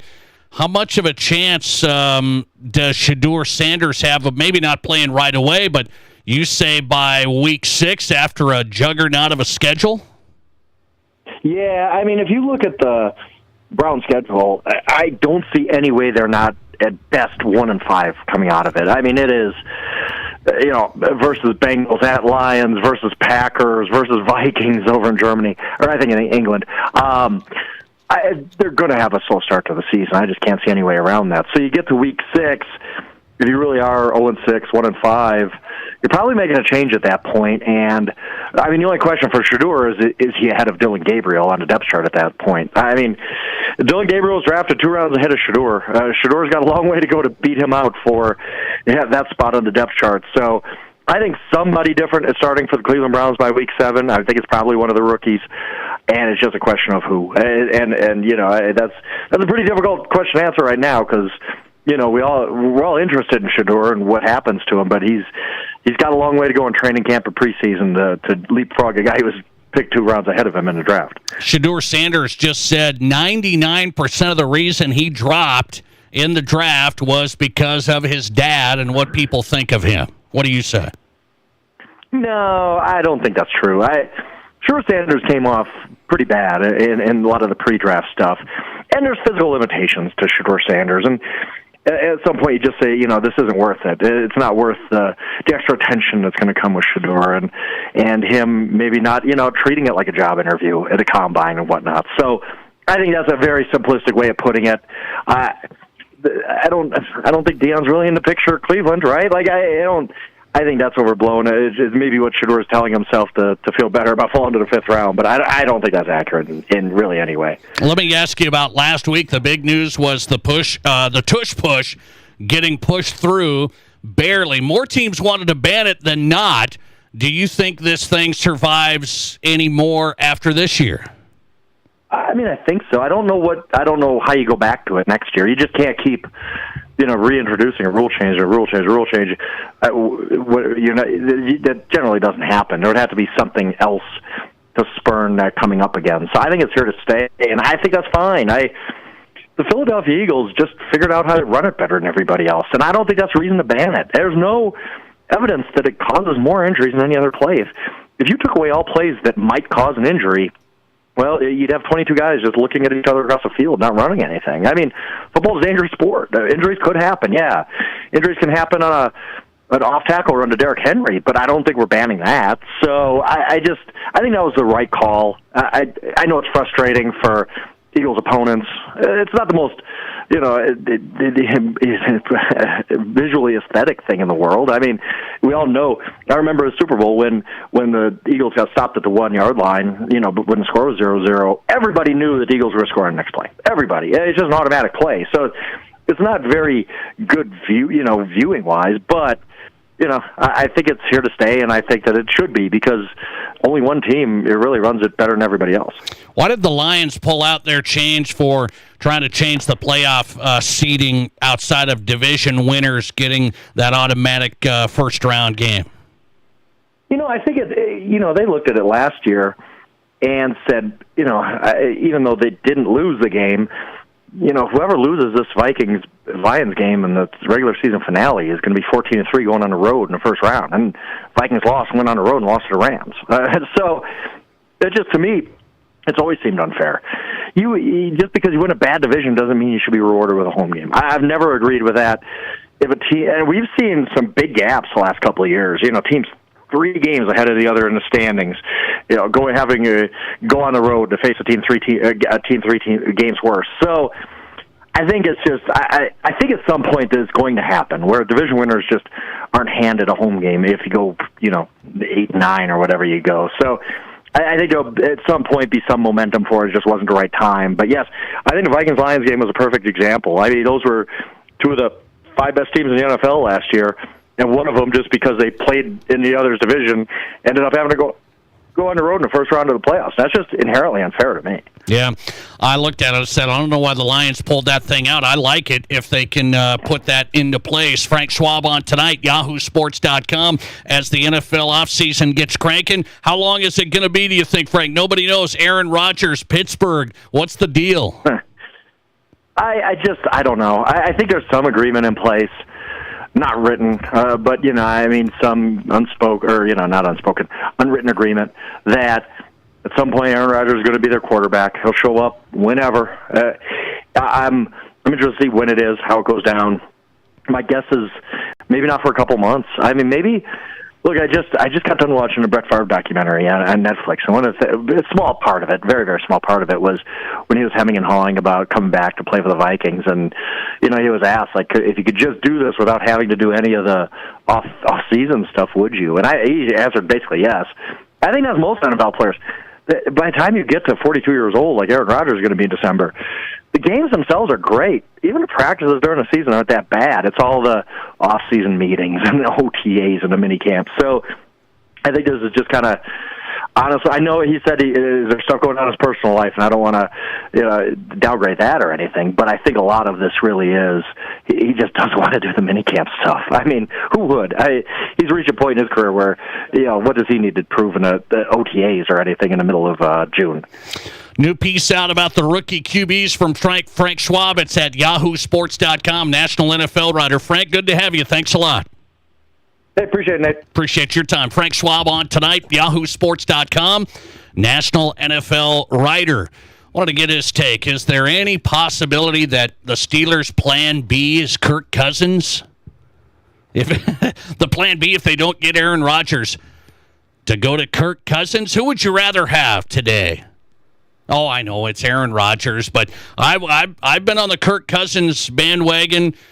I didn't think he was that bad. You Vikings fans just killed him. I didn't think he was that bad. Now, he goes to the Falcons, and something happened there last year. Something. I watched this game up close and personal, Broncos-Falcons, and it was a disaster. Something happened to Kirk last year, so maybe he's not what he used to be. I don't think Aaron Rodgers is either, though. And the Steelers think they're going to bring him in as the hero. We'll see. People are saying, well, if Aaron doesn't go, maybe Kirk Cousins could go to the Steelers. That just doesn't seem quite the right fit, does it? Kirk Cousins at the Steelers? All right. Good stuff tonight. Let's go to the question of the day. Which baseball brand will be the strongest in South Dakota in 10 years? More votes coming in. Which baseball brand will be the healthiest, strongest in South Dakota in 10 years? We have the Legion baseball, which we have such a long history with. High school baseball is coming along. It's really advanced in this state, way more than where it used to be. It used to be an afterthought. High school baseball's gotten fairly popular. Schools have embraced it. The club sport, the organization that runs it, does a nice job. Take it serious, the whole thing. Or the travel showcase ball. Which one's going to have the strongest brand in 10 years? Put your forecasting hats on. 44% now say high school baseball is going to be the strongest in 10 years, even in the South Dakota landscape where Legion was born. 44% say high school baseball strongest, 42% Legion baseball. Coming right back with Jake Shapiro talking baseball, the historically bad Rockies. I have a suggestion. Would this ever happen? Could you make it work? The Rockies have won 9 games. What should the fans do? Jake Shapiro, denversports.com. Next. This is South Dakota's Sports Talk Show. If you're grilling this weekend, be sure to have plenty of Village Hearth buns on hand. Fancy equipment and secret sauces are great, but once you've mastered the basics, it's all about the bun. Your perfectly grilled burgers and hot dogs deserve the best, and with several varieties to choose from, including unsliced old-fashioned, classic white or wheat, country potato, and mini sliders, the bakers of Village Hearth have the buns your family will love. Village Hearth buns, locally baked and delivered fresh daily. How do you make a buffet day even better? Make it a play day. The Pizza Ranch and Fun Zone Arcade is your place for good food and good times. Won the big game? Make it a play day. Aced your test? Make it a play day. Just need to get out of the house? Make it a play day. The Pizza Ranch and Fun Zone Arcade has all your favorites and all kinds of fun. So bring your family, bring your friends, bring your team. For good food and good times, make it a buffet day and a play day at the Pizza Ranch and Fun Zone Arcade. Chatting with Brian at Anytime Auto Sales Service and Detail. Well, time to see how your car will weather the winter. That it is. Let's make sure your vehicle is ready to handle the warm months ahead. Being a AAA and ASE certified shop, I know you guys are well equipped to do just that. Justin and our techs have all the experience you need in diagnosing and repairing whatever may be ailing your vehicle. And if finances are tight for customers, you can help there? Yes, we can. We offer the AutoPass card, which has really been a huge help for people who are in dire need of repairs. Call us with any questions on this program, or you can get an answer in minutes right from our homepage at anytimeanytime.com. Just click the AutoPass Apply Now button. What a great option for those who have repairs that just can't wait. Absolutely. It's been a fantastic opportunity for many people.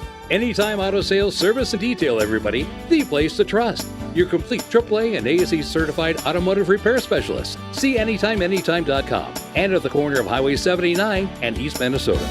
Anytime Auto Sales. Ready to be part of something big? Meet the Rapid City Sports Commission, the powerhouse behind sports in Rapid City. The commission focuses on bringing regional and national tournaments, supporting homegrown events, and creating opportunities for our kids. But it's not just games, it's a win-win for all of us. Youth sports fuel our economy. Hosting events in Rapid City means out-of-town families shop, dine, and stay with us, which boosts sales tax revenues too. To get in on the action, visit rcsportscommission.com, where we're all about the hustle. Isn't it time for new windows and doors from Renewal by Anderson?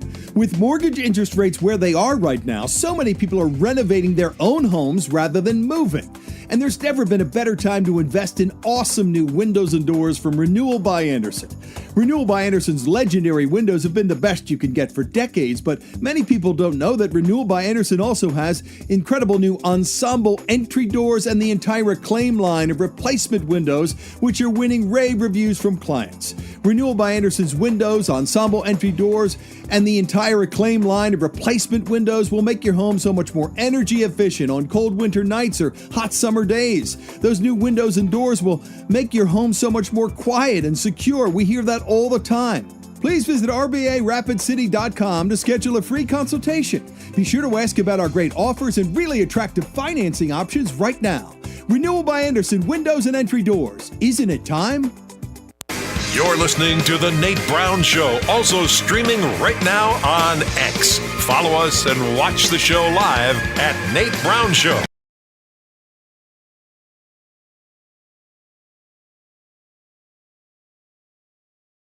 Hey, welcome back in. South Dakota Sports Talk Show across the state on Fox Sports Radio. Glad you're here. Hope you've had a great Tuesday. We're back at it on the Nate Brown Show. Great guest lineup tonight. If you miss any parts of the show, go to the Nate Brown Show podcast. It's always there.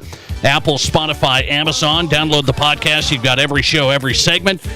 Good to go. Search the Nate Brown Show, and you've got the podcast. We are streaming live on X right now. You can follow us and watch us live at Nate Brown Show on X.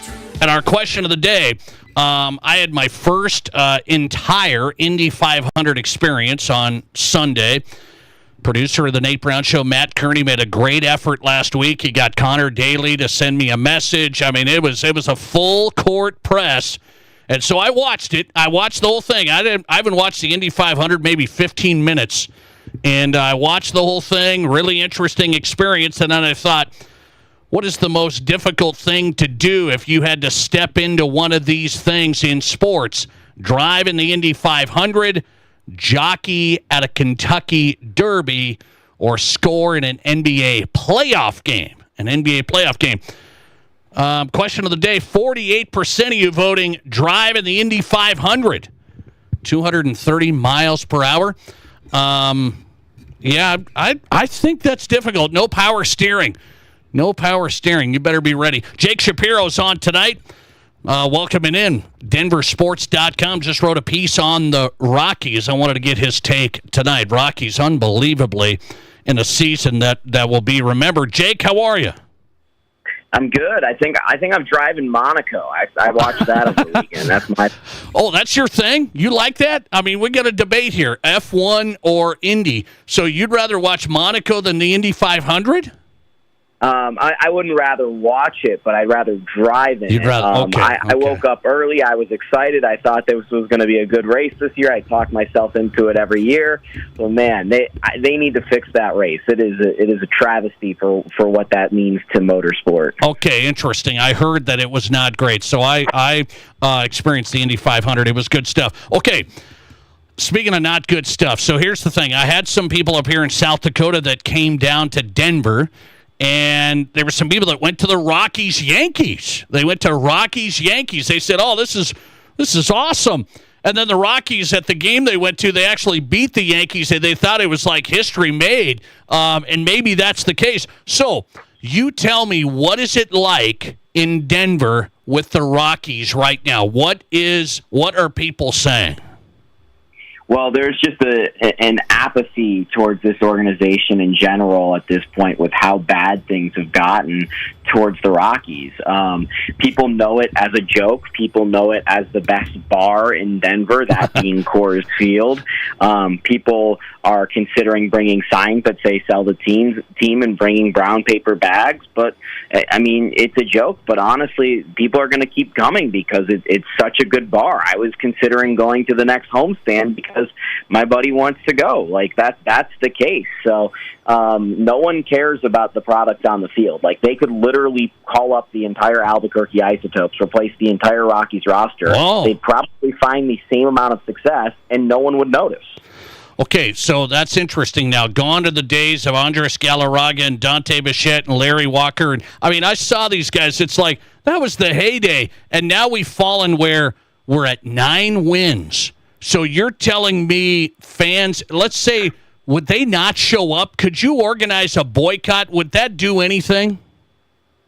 Well, I know people who are working on stuff that would indicate that a boycott is coming. I've talked to people who are interested in not patroning any of Dick Monfort's, the owner of the Rockies, businesses, and he owns many businesses around town, particularly in that area, the bars and restaurants. I've talked to people who are interested in throwing a gimmick 100-loss parade for when they lose their 100th game for the third straight season and pretending like they've won the World Series. So I know people who are thinking about extreme stuff, but honestly, Nate, the worst part is it's not a protest. It's just 7 years ago, and I was on the Rockies beat. They were not even a win. They were a few pitches away from winning the NL West against the Los Angeles Dodgers and going to the playoffs. And now they're at the lowest they've ever been. And over that 7 years, and trading Nolan Arenado and letting Trevor Story walk and letting John Gray walk, it has ended up with just fans not caring, and there is a lack of interest in baseball, particularly in the Rockies in this state, in a way that I've never seen before. And they've almost swapped places with the Nuggets, honestly. The Nuggets were always the low man on the totem pole. Now no one cares about the Rockies. Yeah, I was going to say the Nuggets have surpassed them in a big way. Rockies coverage from Jake Shapiro. Find his work at denversports.com. You just wrote a piece on this. We're not talking just bad. If people are like, oh, yeah, the Rockies have been bad for a while, you tell me how bad. We're talking, if they continue this pace, the worst ever?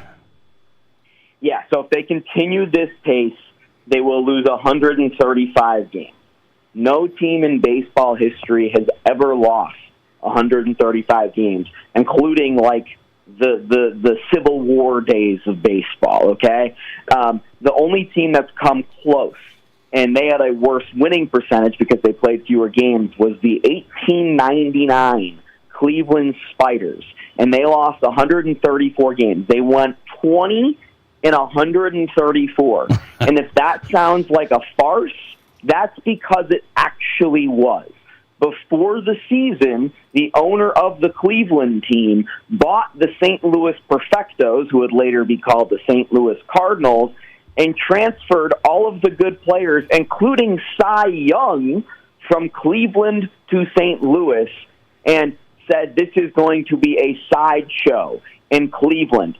That team That team that played the same year the first automobile arrived in Denver, that lost 134 games, is the only team that is worse than the Colorado Rockies. And on top of that, Nate, the team stopped playing home games in Cleveland because they couldn't split the gate.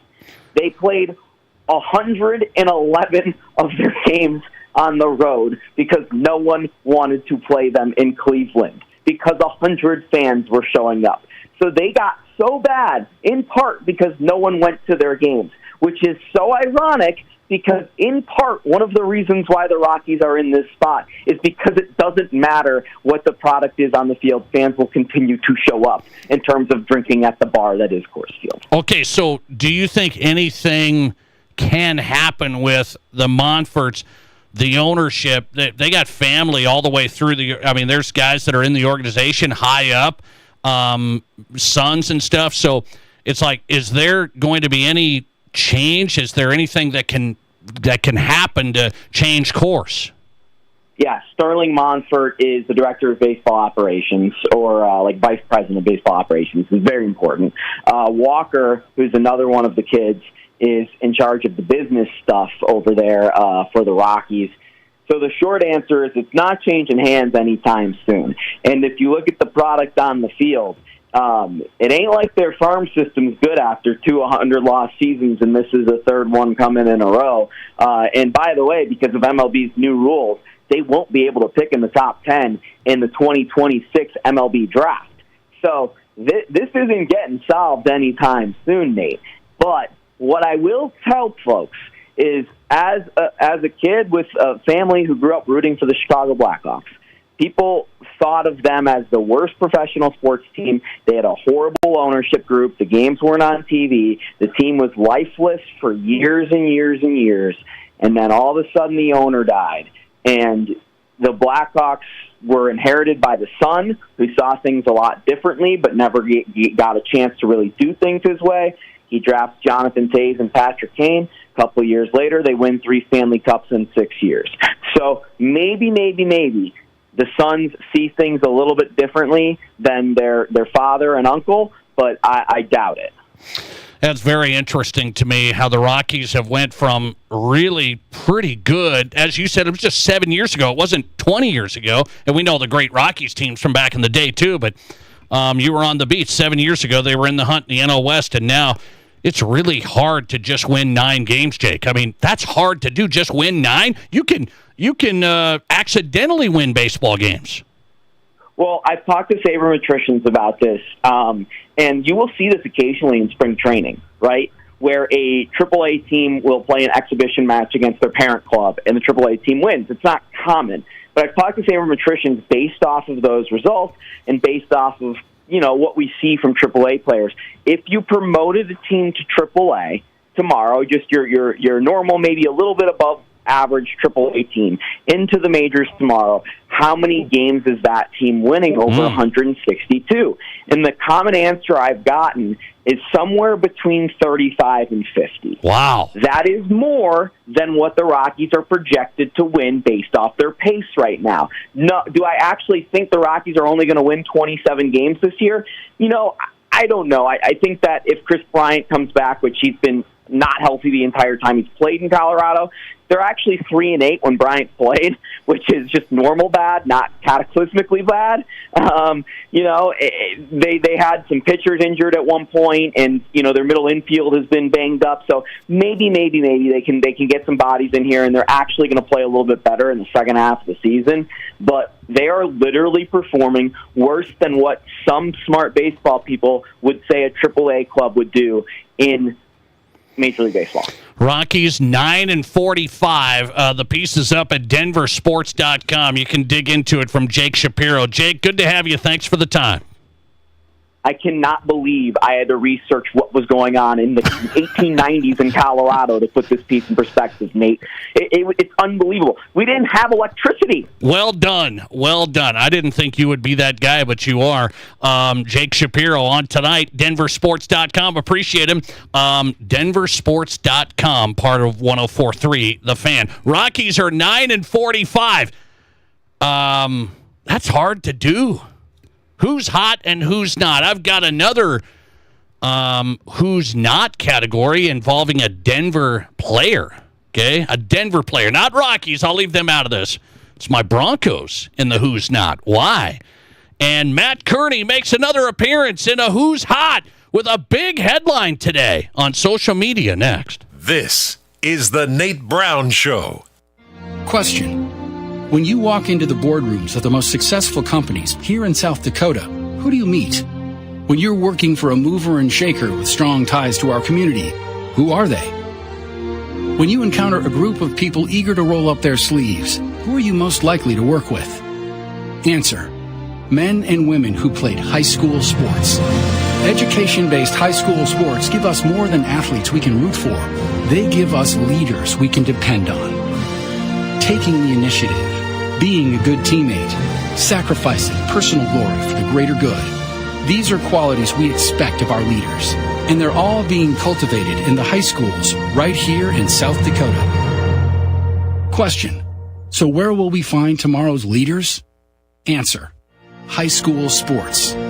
This message presented by the South Dakota High School Activities Association and the South Dakota Interscholastic Athletic Administrators Association. Hi, I'm Tim Wrench, and I'm seeking personal injury cases. If you've been injured because someone else did something wrong, call me up.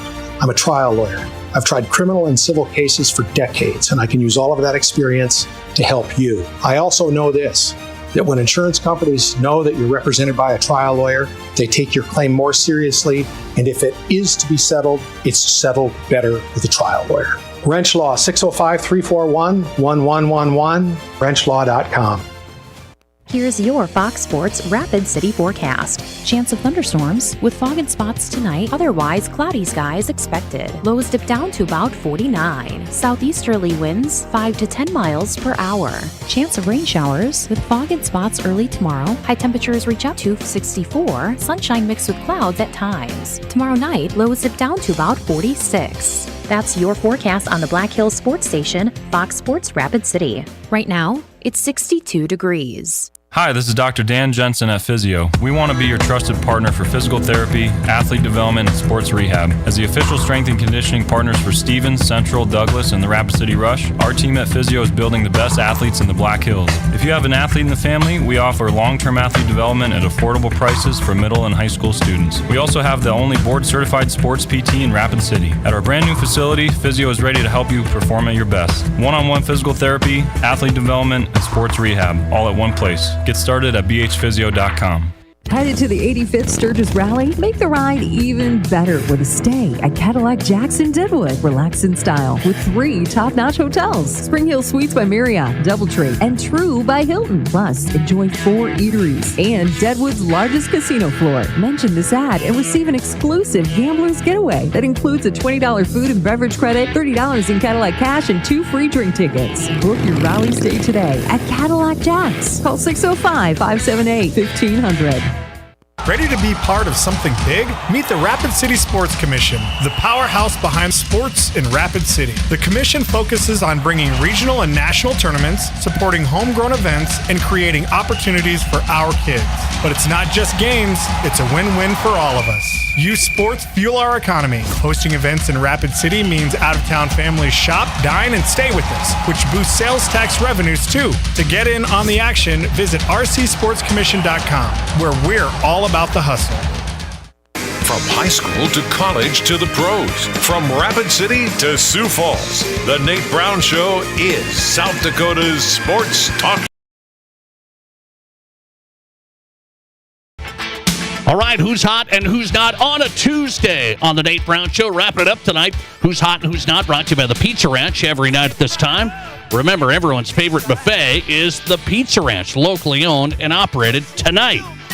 Who's hot category going to go to Matt Kearney. This is the last fandom Matt Kearney Indy 500 reference. Because of his fandom of the Indy 500, he tweeted out this song that was being played, right, when the pre-race pageantry and all that stuff, the Sioux Falls Air National Guard flew over in the flyover.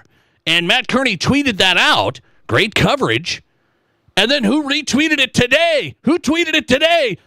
South Dakota Governor Larry Roden retweeted Matt Kearney, yours truly, the producer of the Nate Brown Show today.